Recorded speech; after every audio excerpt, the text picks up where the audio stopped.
जरा सोचें, मुकम्मल खामोशी, पहला सूर फूका जा चुका है और अब कायनात में कुछ भी नहीं है। हर चीज फना हो चुकी है। एक गहरा हैबतनाक सन्नाटा जिसमें अल्लाह की जात के सिवा कोई मौजूद नहीं। ये कैसी तन्हाई होगी?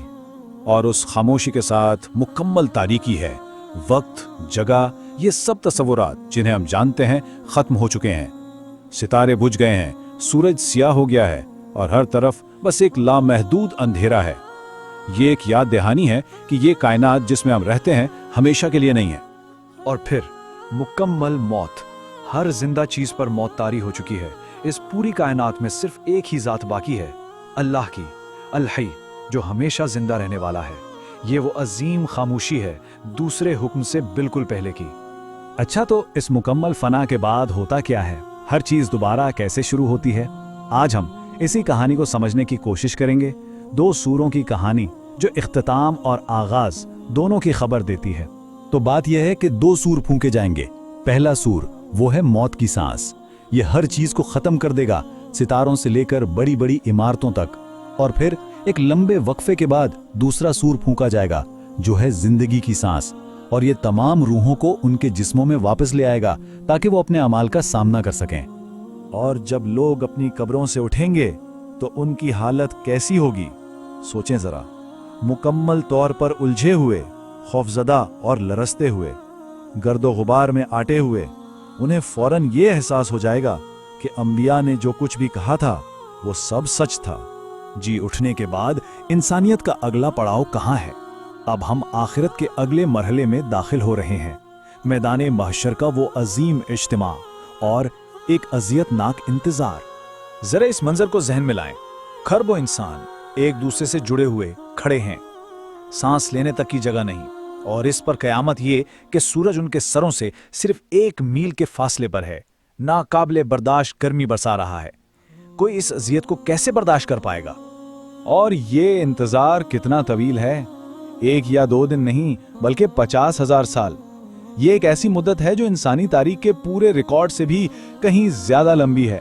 एक ऐसा वक्त जिसका तसव्वुर करना भी मुश्किल है। हजारों साल गुजरते जाते हैं, लोग अपने ही पसीने में डूब रहे हैं और तकलीफ नाकाबिले बयां हद तक बढ़ जाती है। आखिरकार मायूसी इस नहज पर पहुंचती है कि लोग चीख उठते हैं कि इस इंतजार से बेहतर है कि उन्हें जहन्नुम में ही डाल दिया जाए। इस तवील इंतजार के बाद आखिरकार हिसाब का वो फैसला कुन लम्हा आ पहुंचता है और उसका आगाज खुद जहन्नुम की ड्रामाई आमद से होता है। रिवायात जहन्नम को महज एक जगह नहीं बल्कि एक जिंदा और गजबनाक मखलूक के तौर पर बयान करती हैं। इसे 70,000 जंजीरों से जकड़ कर लाया जाता है और हर जंजीर को 70,000 फरिश्ते खींच रहे होते हैं। इसकी दहाड़ सुनकर ही बड़े बड़े अंबिया भी घुटनों के बल गिर पड़ेंगे। फिर एक लम्हा ऐसा आता है जब जहन्नम का एक शोला मजमा की तरफ लपकता है। जब लगता है कि सब कुछ खत्म हो जाएगा, तब जिब्राइल अलैहिस्सलाम आसमान से एक प्याला लेकर उतरते हैं। उसमें वो आंसू होते हैं जो मोमिनों ने अल्लाह के खौफ और मोहब्बत में दुनिया में बहाए थे, और वही आंसू उस आग को बुझा देते हैं। अब हर शख्स को उसके अमाल की किताब दी जाती है।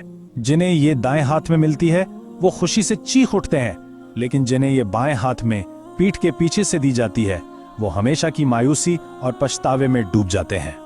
जब कुछ लोग अपने गुनाहों से इनकार करने की जुर्रत करते हैं तो एक नाकाबिले यकीन वाकया पेश आता है। उनके मुंह पर मोहर लगा दी जाती है और उनके अपने जिस्म के आज़ा उनके खिलाफ गवाही देना शुरू कर देते हैं। हाथ बोलते हैं इसने मुझसे चोरी की, पांव गवाही देते हैं ये मेरे जरिए गुनाहों की तरफ भागा। आंखें, कान, जुबान, हर उज्व एक एक करके इन तमाम गुनाहों का इतराफ करता है जो उस शख्स ने किए थे। अब इनकार की कोई गुंजाइश बाकी नहीं रहती।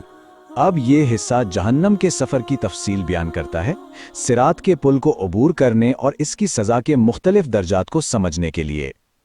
अब आखिरी आजमाइश का वक्त है। सिरात का पुल ये जहन्नम की दहकती हुई आग पर फैला है। बाल से ज्यादा बारीक और तलवार से ज्यादा तेज। मोमिन अपने आमाल की रोशनी में तेजी से गुजर जाते हैं, जबकि बाकी लोग लड़खड़ाकर नीचे गहरी खाई में जा गिरते हैं। जहन्नुम के 7 मुख्तलिफ दर्जात या दरवाजे बयान किए गए हैं। हर दरवाजा एक खास किस्म के गुनाहगारों के लिए। पहला दरवाजा गफलत बरतने वाले मोमिनों के लिए, जबकि सबसे निचला और बदतरीन हाविया मुनाफिकों के लिए मखसूस है। और जहन्नम में अजाब सिर्फ आग का नहीं है, वहाँ शदीद गर्मी है जो दुनिया की आग से 70 गुना ज्यादा है, खोलता हुआ पानी है जो आंतें चीर देता है, और जमहरीर नामी एक ऐसी जमा देने वाली सर्दी है जो हड्डियों को तोड़ देती है। इस पूरी तफसील का आखिरी हिस्सा इसके ख़त्मी मकसद को वाज़े करता है। ये एक सख्त तंबीह और तौबा की तरफ एक फौरी दावत है। ये सजाएं हमेशा के लिए हैं, लेकिन सबसे बड़ा अजाब जिस्मानी तकलीफ नहीं बल्कि रूहानी अजियत है, यानी हमेशा के लिए अल्लाह के दीदार से महरूम कर दिया जाना। ये वो महरूमी है जिसके सामने हर जिस्मानी अजाब हैच है। तो हमारे लिए इसमें क्या पैगाम है? पैगाम वाज़े और फौरी है। तौबा का दरवाज़ा अभी खुला है, लेकिन ये हमेशा खुला नहीं रहेगा। जिंदगी की यह मोहलत किसी भी लम्हा ख़त्म हो सकती है। और हम आपको इसी सवाल के साथ छोड़ जाते हैं जो ये बयानिया पेश करता है। एक ऐसा सवाल जो गहरी सोच पर मजबूर करता है, क्या हो अगर बाद में तौबा करने का वो मौका कभी आए ही ना।